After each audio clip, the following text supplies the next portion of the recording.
DJ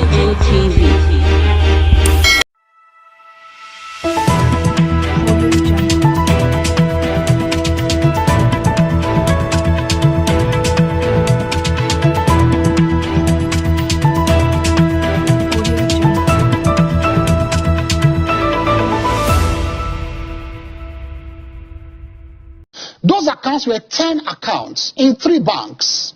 Accounts legitimately opened by him, and there were funds that he kept saving, where he was keeping his savings in the US.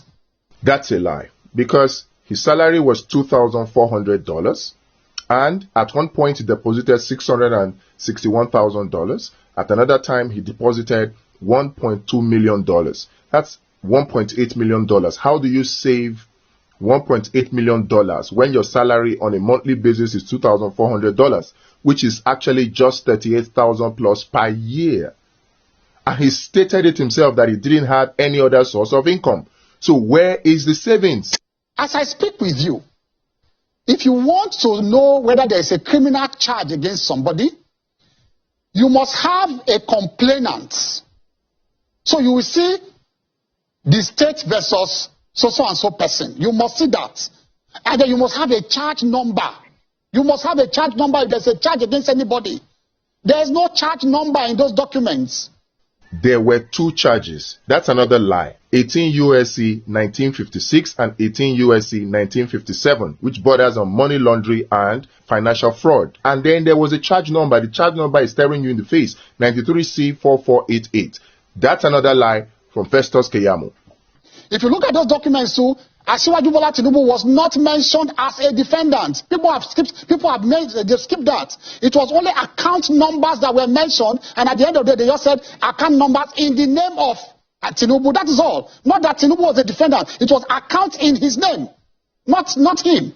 Those accounts were sealed, not him. It was action in rem. That's another lie. The prayers of the United States Attorney was that due notice be given to all interested parties to appear and show cause why forfeiture should not be decreed. Who will come and appear? Is it the account number? So that's another lie. There is no charge. There was no charge. There was no indictment.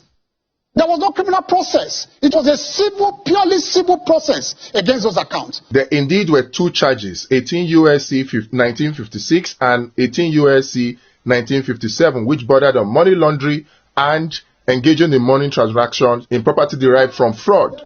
Now, there was an affidavit by somebody called Kevin Moss. Kevin Moss is just a normal prosecutor you see. That's another lie. Kevin Moss is not just another prosecutor you see. Kevin Moss is a senior special agent. And aside that, the work he did will boggle your mind. These 4 sections from the document outline that he filed 18,300 files. So that's no joke.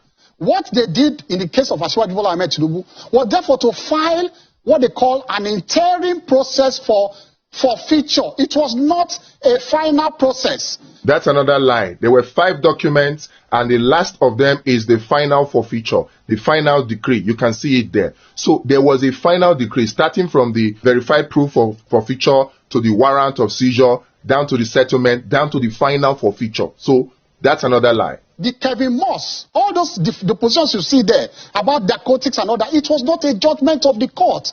It was an opinion of a prosecutor trying to convince the court to issue a forfeiture order. It was not an opinion of a court. Another lie. These are seizure warrants that were issued to first of all freeze the account, and then there was a final forfeiture that was issued, which is also an order of court. So to say it is speculative and it is not final, that's another lie. And so it was a presumption. These processes are processes of mere presumption. So they found monies in his accounts. They said, well, they needed to come forward. And in that affidavit of Kevin Moss. Again, another lie. This is verified complaint of forfeiture. They were not speculation. He backed it up with an affidavit, and he got a warrant of seizure, and then got settlement and got final forfeiture. So it is not mere speculation. This is another lie from Festus Keyamo. They said they interviewed Mobile. Mobile said, yes, this man is a treasurer in the Mobile. But they said, no, those funds are not from them. But they confirmed his status, not as a criminal, but as a respectable employee of Mobile. It is in the affidavit of Kevin Moss. This is a potential lie, because the Mobil is talking about is Mobil Oil Nigeria Limited, which is not Exxon Mobil, because many people seem to think that it is Exxon Mobil. It is not Exxon Mobil. In fact, the company has changed its name now from Mobil Oil Nigeria Limited to 11 PLC. Look at paragraph 38 of the affidavit by Kevin Moss. I want everybody to look at paragraph 38. After the rigmarole of trying to find out whether the account in money, where the monies came from, whether they were linked to drug and all of that, it was all speculative. They came to the conclusion that the proceeds he got from the tax, the deposit he made there what they call what these bankers normally call investments. He kept the money there and he was getting profit on the interest. They said he had not paid tax on those interests. That is all. So it was not like a deliberate act. So that's another lie from Festus Keyamo. The whole charges that were brought against Bola Tinubu were USE code 1956 and 1957, and they bonded on money laundering. To say that it was tax is a deliberate lie. A very, very big lie. In fact, the forfeiture order did not include that it was for tax. This is the forfeiture order. The final order. It stated that it is for narcotics trafficking and money laundering. Those were the two charges. So this is another lie from Festus Keyamo. Yes. Would you liken the settlement that Bola Tinubu had with a court in the United States at the time over these monies as a sort of a plea bargain? No. A plea bargain, you cannot build something on nothing and expect it to stand. A plea bargain must arise out of a criminal charge. Like I said, there is no charge, nothing anywhere, nothing like a charge anywhere. That's another lie from Festus Keyamo for Bola Tinubu. There were two charges, USC code 1956 and 1957, which bordered on money laundering and using proceeds illegally gotten. Going from that, you see now that there was a plea bargain. This is stipulation of compromise settlement, which is plea bargain.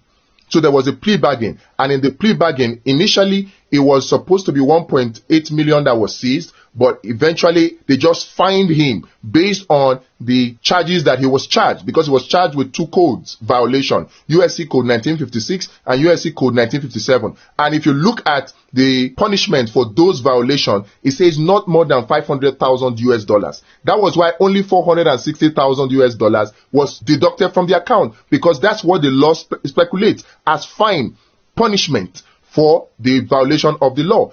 The other option would have been imprisonment, which I'm sure that Tinubu would not have wanted. So there was a charge, there was a plea bargain, and there was a fine, which is actually the forfeiture of the $460,000 based on the law. You established that there was a forfeiture, but if there was a forfeiture that was made, and that kind of forfeiture is still subsisting, and it has a criminal nature that has not been set aside up to date. No. A forfeiture, you see, that's why I said you should take a paper and a biro. This is a lecture class for you. A forfeiture is not something hanging on your neck. It's a permanent settlement, and everybody, you will shake your hands and go your way. The forfeiture in this case, which proves that this is another lie from Festus Keyamo for Bola Tinubu, the forfeiture in this case is based on code violations for 1956 and 1957. The punishment for it is either fine of not more than $500,000 or imprisonment. And so Bola Tinubu was given a fine, which is the forfeiture settlement that he got, and it was $460,000. There was a forfeiture, which is actually a fine based on the two charges that were brought against him. I refer you again, paragraph 6, page 2 of the settlement signed. In that paragraph 6, they were even begging Asiwaju. They said that, look, please don't proceed against us again. This is a final settlement between us. Go your way, we go our way. That's another lie from him, from Festus Keyamo. Festus Keyamo, as a senior advocate of Nigeria, knows that there is always indemnity clause in such plea bargains to prevent you from saying, or your children from saying, oh, the money that was seized from you was actually responsible for the death of your relative, and so they want to sue because of that. It's just an indemnity clause. That is usual. In fact, not only for plea bargains, that it's normal. So coming to say that they were begging him, that was just a blatant lie. Out of the 10 accounts, it was...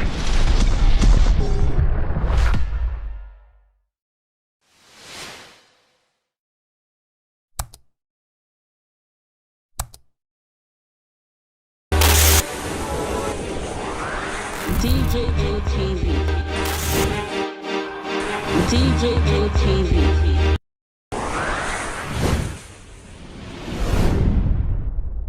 and people don't say no, they don't like it.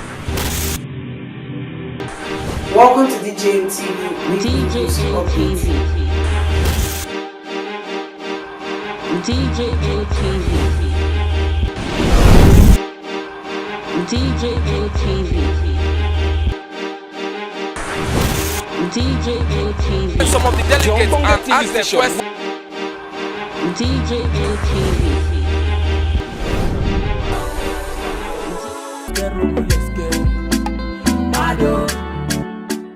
DJ TV. DJ TV. DJ TV.